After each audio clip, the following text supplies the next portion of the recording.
श्री वरलक्ष्मी अष्टोत्तरम्। ओं प्रकृत्ये नमः, ओं विकृत्ये नमः, ओं विद्याये नमः, ओं सर्वभूतहितप्रदाये नमः, ओं श्रद्धाये नमः, ओं विभूत्ये नमः, ओं सुरभ्ये नमः, ओं परमात्मकाये नमः, ओं वाच्ये नमः,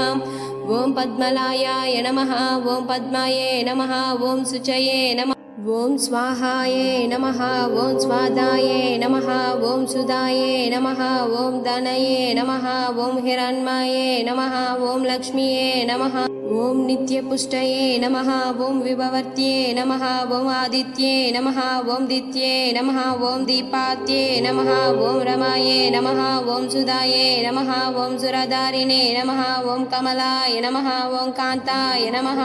ओं कामाक्षे नमः, ओं क्रोधसंभवाय नमः, ओं अनुग्रहप्रदाये नमः, ओं बुद्ध्ये नमः, ओं अनगाये नमः, ओं हरिवल्लभाय नमः, ओं अशोकाय नमः, ओं मातृताय नमः, ओं दीपाय नमः,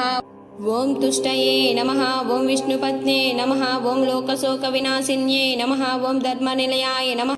ओं करुणाये नमः, ओं लोकमात्रे नमः, ओं पद्मप्रियाये नमः, ओं पद्महस्ताय नमः, ओं पद्मक्षे नमः, ओं पद्मसुन्दर्ये नमः, ओं पद्मोद्भवाय नमः, ओं पद्ममुखिये नमः, ओं पद्मनाभप्रियाये नमः,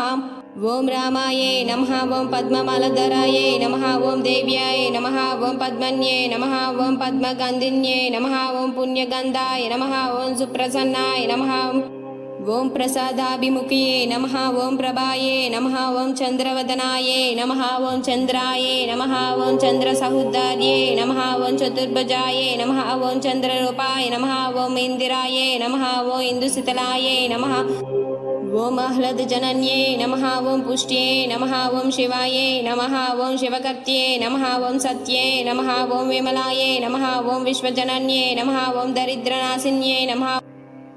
ओं प्रीतिपुष्करिण्ये नमः, ओं शान्त्ये नमः, ओं शुक्लाम्बराये नमः, ओं श्रिये नमः, ओं भास्कर्ये नमः, ओं बिल्वनिलयाये नमः, ओं मनोहराय नमः, ओं यशस्विने नमः, ओं वसुन्धराये नमः, ओं उदरङ्गाये नमः,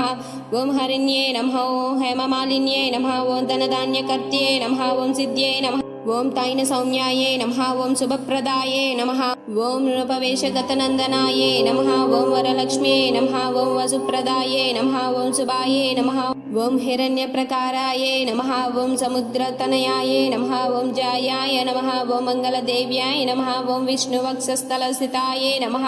ओं प्रसन्नक्षे नमः, ओं नारायणसमाश्रिताये नमः, ओं दारिद्र्यध्वंसिन्ये नमः, ओं सर्वप्रदायवारिण्ये नमः, ओं नवदुर्गायै नमः, ओं महाकालाय नमः, ओं ब्रह्मविष्णुशिवात्मकायै नमः, ओं त्रिकालज्ञानसम्पन्नायै नमः, ओं भुवनेश्वर्ये नमः। श्री वरलक्ष्मी अष्टोत्तर शतनामावళి సంపూర్ణం। మరిన్ని శ్లోకాలను తెలుసుకోవడం కోసం మన డివైన్ విత్ మీ ఛానల్ని సబ్స్క్రైబ్ చేసి like, share, comment for more videos.